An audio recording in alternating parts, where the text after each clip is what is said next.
Dear student, आप सभी का स्वागत है आपके अपने यूट्यूब चैनल कीप गेटिंग शिक्षा में। आशा करता हूँ आप सब बढ़िया हैं और आपकी बोर्ड एग्जाम की तैयारी भी बहुत बढ़िया चल रही होगी। मैंने अभी तक आपके साथ पिछले 4 साल के पेपर 2022 से लेकर के 25 तक के डिस्कस किए हैं। 3 सेट मॉडल पेपर मैंने आपके साथ डिस्कस किए हैं। ठीक है ना। आज हमारा ये आखिरी सेट होने वाला है, प्रैक्टिस पेपर सेट डी, जहाँ पे हम 7 फिल इन द ब्लैंक्स और 7 do as directed question solve करेंगे। आप कॉपी और पेन लेके बैठिए, आप भी इन क्वेश्चन को सॉल्व करिए और फिर देखिए कि आपके 14 में से टोटल कितने क्वेश्चन सही हो रहे हैं और कमेंट करके मुझे ज़रूर बताइएगा, ताकि मुझे भी पता चले मैंने पढ़ाया है तो आपने कुछ सीखा है या फिर नहीं। ठीक है। ये हमारा आखिरी लेक्चर है। इसके बाद मैं क्लास 10th का पिछले 4 साल का पेपर डिस्कस करूंगा और ऐसे ही 4 मॉडल सेट भी मैं आपके साथ डिस्कस करूंगा।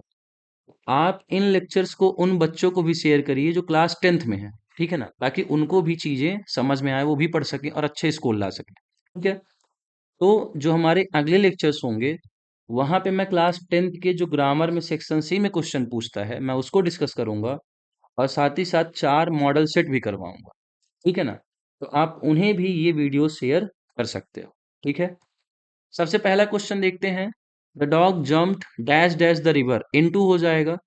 मैंने ये प्रीपोजिशन आपको क्लास में पढ़ाया था। मैंने कहा था जब मूवमेंट होता है और चेंज ऑफ कंडीशन होता है, चेंज ऑफ कंडीशन होता है, तब हम इनटू प्रीपोजिशन लगाते हैं। मैंने क्लास में आपको पढ़ाया था। ठीक है, बहुत सिंपल सा है। The dog jump into the river. देखो, जब जंप करेगा तो उसकी बॉडी तो मूवमेंट में रहेगी, मूव करती रहेगी, इसीलिए हमने यहाँ पे क्या लगाया, आपका into. Next question, work hard लेस्ट you should fail. यहाँ पे शुड आएगा। हमेशा ध्यान रखो, जहां कहीं भी आपको लेस्ट वर्ड मिलता है, लेस्ट, वर्क हार्ड लेस्ट, ठीक है ना, आपको हमेशा शुड लगाना है। इसको लिख लेना, ये बहुत इंपॉर्टेंट है। बच्चे गलती कर देते हैं, आप बिल्कुल गलती मत करना। ठीक है ना, हालांकि आप भी बच्चे हो, गलती करोगे ही, मुझे पता है। फिर से बता देता हूं, जहां कहीं भी लेस्ट वर्ड मिलेगा, ठीक है, जहां कहीं भी आपको ये लेस्ट वर्ड मिलेगा, आपको शुड प्रीपोजिशन लगाना है। ठीक है ना, भूलना नहीं आपको। Third question, I prefer milk dash dash tea, to हो जाएगा। पिछले कई लेक्चर में मैंने आपको बताया है, शायद 2023 वाले पेपर में ऐसा क्वेश्चन आया था।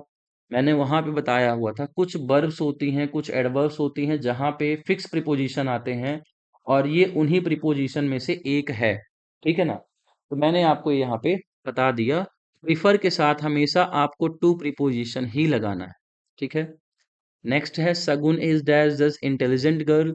यहाँ पे एन हो जाएगा। इंटेलिजेंट का जब प्रोनाउंसिएशन करेंगे तो ऐसे कुछ इंटेलिजेंट होगा। ये आ से लेकर के आहा के बीच में आ रहा है, इसीलिए यहाँ पे क्या लगेगा, एन आर्टिकल लगेगा। That is very simple question. Next question है, there is hardly dash dash sugar left, इसमें हो जाएगा एनी। ठीक है ना, क्योंकि जो निगेटिव और इंट्रोगेटिव सेंटेंस बनते हैं उनके साथ हम लगाते हैं एनी। ठीक है ना, आप चाहे एडजेक्टिव कहिए, डिटर्मिनस कहिए, तो इनके साथ एनी लगता है। और हार्डली, बड़ी मुश्किल से बोल रहा है, हार्डली का मतलब होता है बड़ी मुश्किल से। हार्डली अपने आप में निगेटिव मीनिंग देता है, हार्डली निगेटिव मीनिंग देता है, इसीलिए आपका आंसर यहाँ पे क्या हो जाएगा, एनी। ठीक है, उम्मीद है क्वेश्चन समझ में आया हो। नेक्स्ट है, Sohan dash dash his work before I reach there, इसमें आपका आंसर हो जाएगा हैड फिनिश्ड।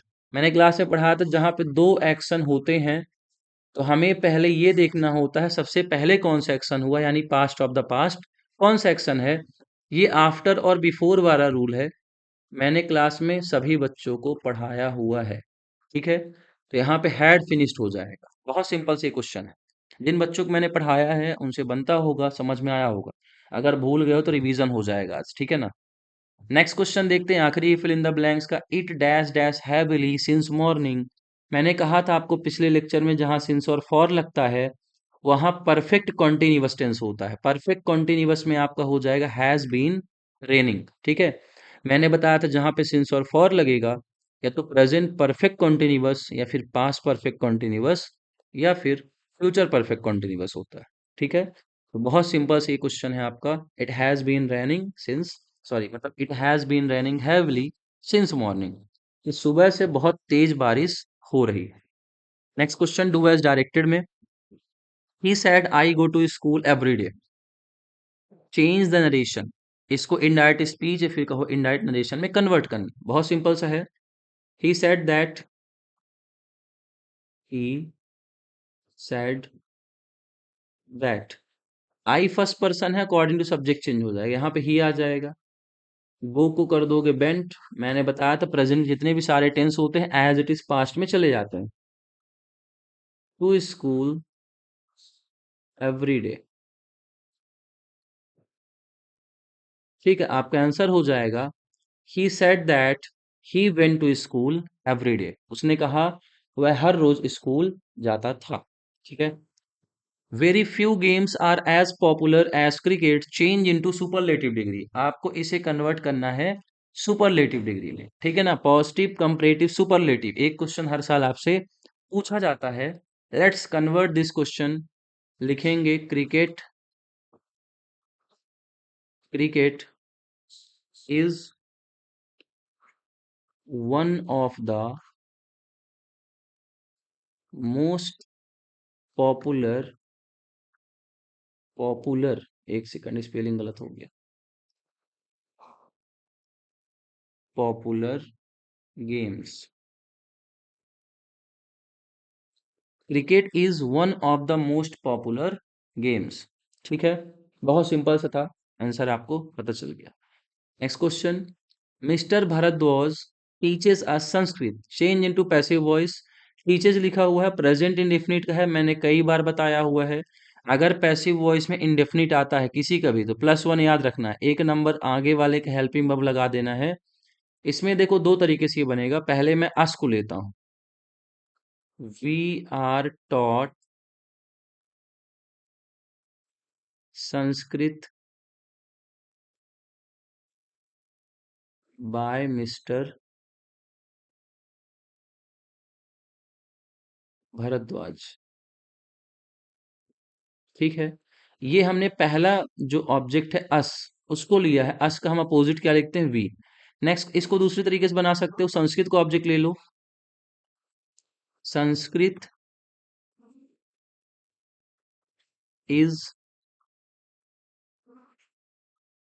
टॉट, यहाँ पे बिंदी लगता हूँ, Sanskrit is taught to us by mister Bhardwaj.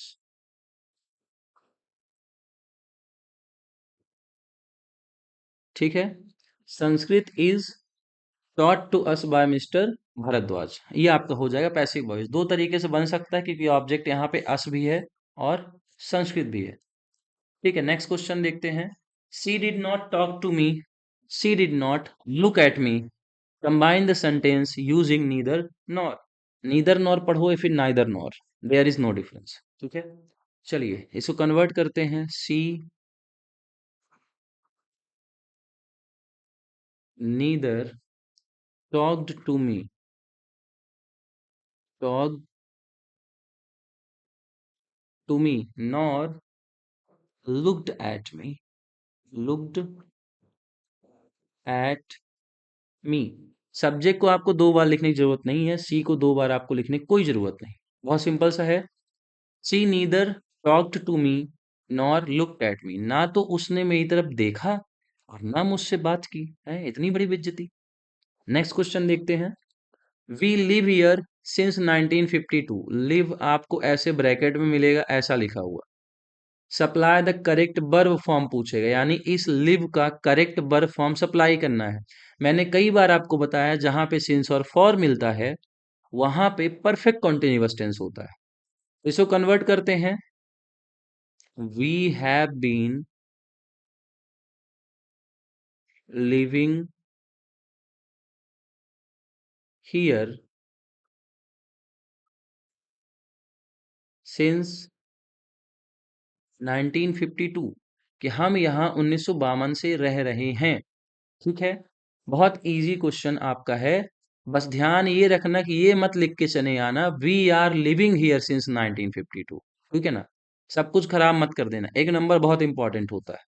यहाँ पे सिंस लगा है, ध्यान रखना, perfect continuous, have been, has been present perfect का होगा, हैड बीन पास्ट में हो जाएगा, will have been, shall have been आपका फ्यूचर परफेक्ट कॉन्टिन्यूअस को हो जाएगा। ठीक है ना, भूलने की जरूरत नहीं, याद रखना। Next question, rearrange the words and make a sentence. आपको इन चीजों को रीअरेंज करना है, इसको मैं कर देता हूं। How much experience have you got, कुछ छूटा तो नहीं? हाउ मच आ गया, ठीक है, एक्सपीरियंस भी आ गया, हैव और यू भी आ गया, गॉट अ क्वेश्चन मार्क, ठीक है। क्वेश्चन आपको कुछ इस प्रकार बना है, मीनिंगफुल सेंटेंस कह सकते हो।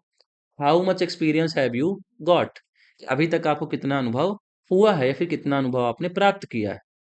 आखिरी क्वेश्चन देखते हैं, he is so weak that he can not work any more, rewrite using too. मैंने कहा था जहां पे सो आएगा उधर पे आपको टू लगाना है, वर्ब के पहले आपको ये वाला टू लगा देना, सिंगल वाला, जिसका मतलब निगेटिव मीनिंग होता है। क्वेश्चन हो जाएगा आपका answer, he is too weak to work any more, ठीक है, कि वो बहुत कमजोर है काम करने के लिए, अब वो और काम नहीं कर सकता। तो गाइज यहाँ पे मैंने आपके साथ सेट डी भी डिस्कस कर दिया है, फिल इन द ब्लैंक्स के मैंने 7 क्वेश्चन आपको करा दिए हैं, और डू एज डायरेक्टेड के मैंने 7 क्वेश्चन आपको कराए हैं। कमेंट करके बताइएगा आउट ऑफ 14 क्वेश्चंस आपके कितने सही हैं, ठीक है ना। अगली जो हमारी क्लासेस होंगी वहां पे मैं क्लास 10th पिछले 4 ईयर्स के पेपर आपके साथ डिस्कस करूंगा, ठीक है, और फिर ऐसे ही हम 4 सेट पेपर और आपको सॉल्व करवाएंगे, ठीक है। तो ये वीडियोस आप अपने भाई लोगों को जो आपके जूनियर हैं क्लास 10th में, आप उनको भी शेयर कर सकते हो, ठीक है, so that they can also get the benefit. तो चलिए मिलेंगे नेक्स्ट क्लास में, उम्मीद है आपको ये वीडियोस पसंद आए होंगे, ठीक है, चलिए टेक केयर और बोर्ड की तैयारी अच्छे से करते रहिए।